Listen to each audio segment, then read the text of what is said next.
Well, we've woken up to a bunch of wild turkeys behind the camper this morning. Holy cow, that's so many.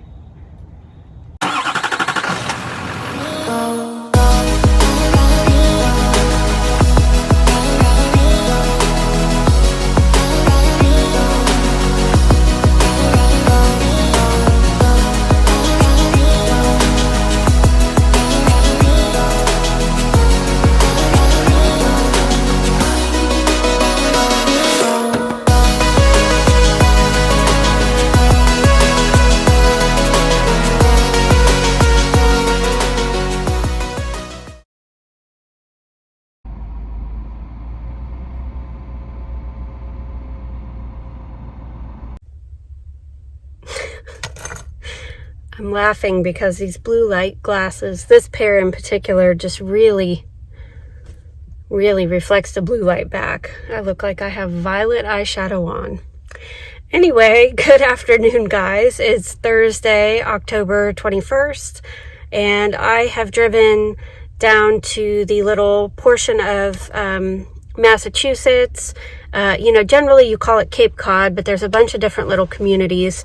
So the first place I've stopped is Falmouth, and I'm going to go look at the beach and a big lighthouse over here called the Nabska Lighthouse. Let's bring you guys along today.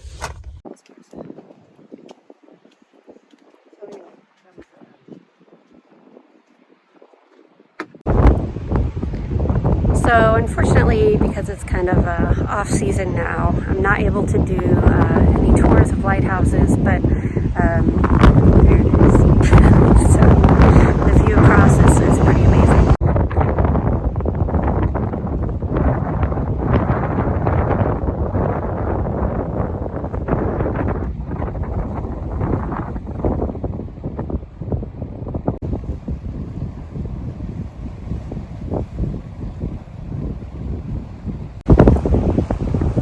So I was just reading on a little informational plaque that the Nabska Lighthouse was created largely, back in the middle 1800s to warn people that the island of Martha's Vineyard, which is right there, was going to be a problem for them. So the light from the lighthouse actually is visible for 17 miles. And so that gives approaching ships plenty of notice that Martha's Vineyard is right there and they should not run into it. So thought I'd share that.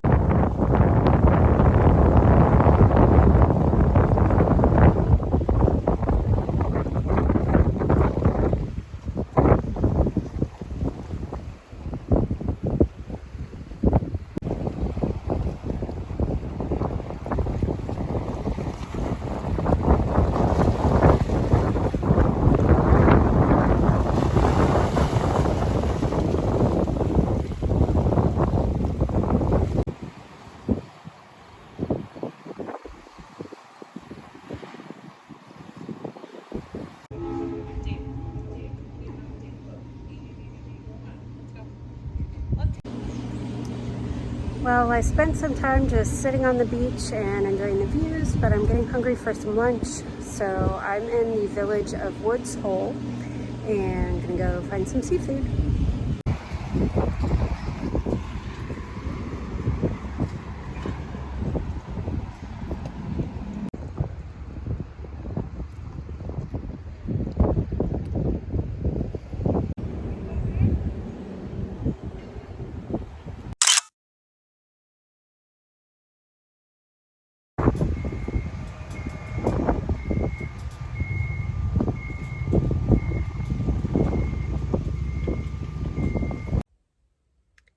So I'm now in an area of Cape Cod called Quisette Harbor, and they've got a really pretty walking path. It's about a mile long, called the Knob, and it's just a little piece of land that makes a knob out into the ocean. It's supposed to be really pretty, so I'm gonna go walk it.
morning, guys. It's Friday, October 22nd, and I'm in Salem for the day. So I'm gonna see what Halloween is like here. I'm assuming it's gonna be really festive.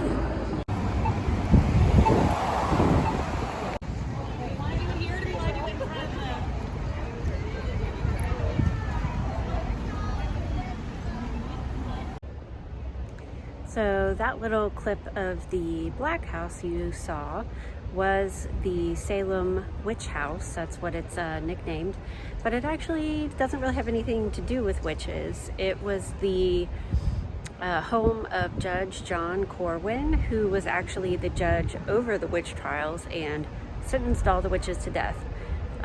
It's the only structure in Salem that still exists from that time, and it's a museum now. The wait was going to be really long, so I'm not going to go do that, but I'm going to keep walking around and exploring.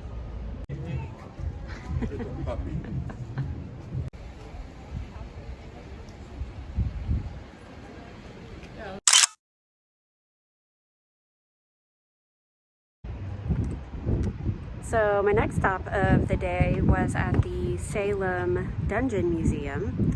Unfortunately, the original dungeons don't exist anymore. They were demolished at one point, but the photo you saw of a big wood beam, that is part of the original structure. So they were able to save that, and that's part of the museum now.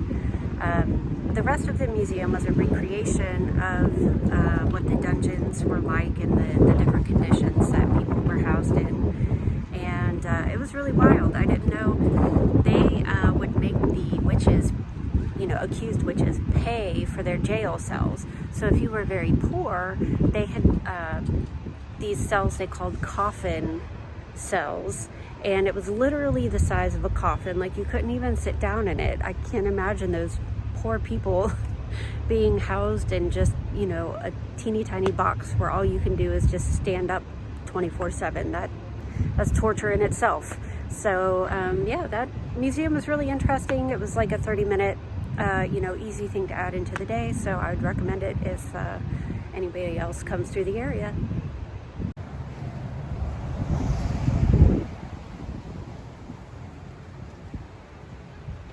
So I got some Korean food to go because I'm obsessed and they have it here, but holy cow, I'm making my way downtown and it's crazy.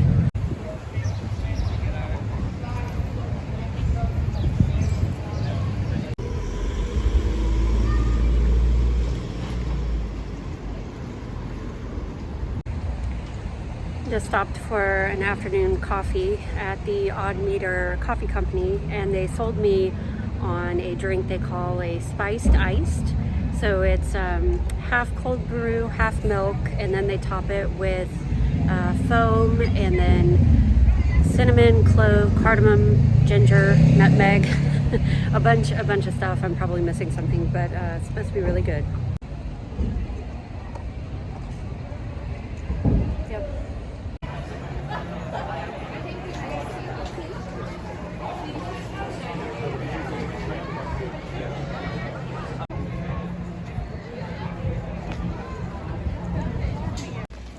So this is the Salem Witch Trials Memorial.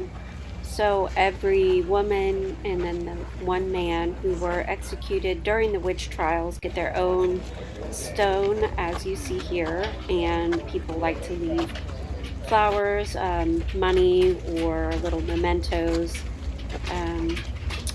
to remember how horrible the witch trials were.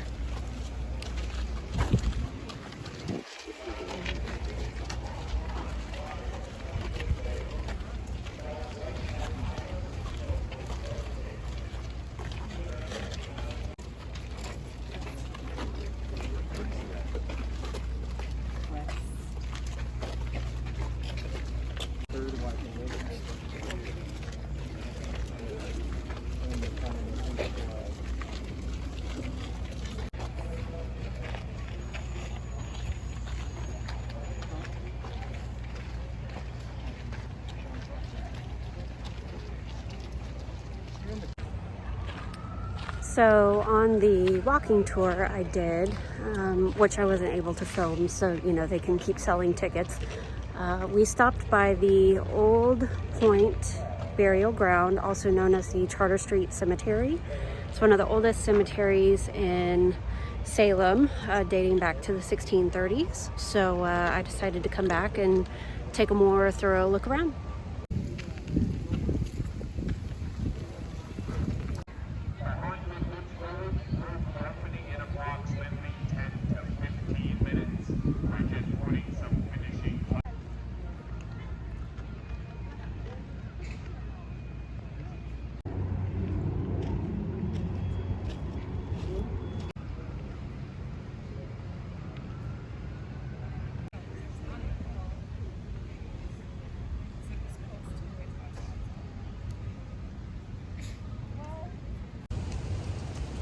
So I just finished walking around the cemetery and learned a couple of interesting things from some of the caretakers who work there.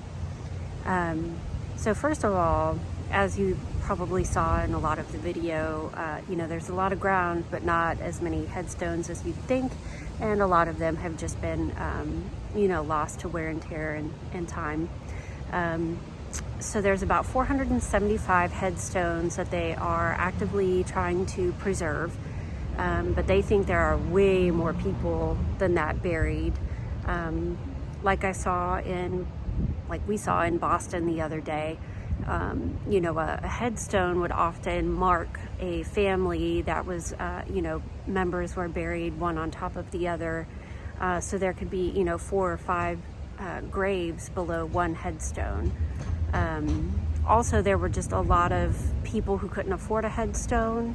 And then something I thought that was really interesting was during the Salem witch trials, it was considered bad luck to touch the body of a hanged, tried witch.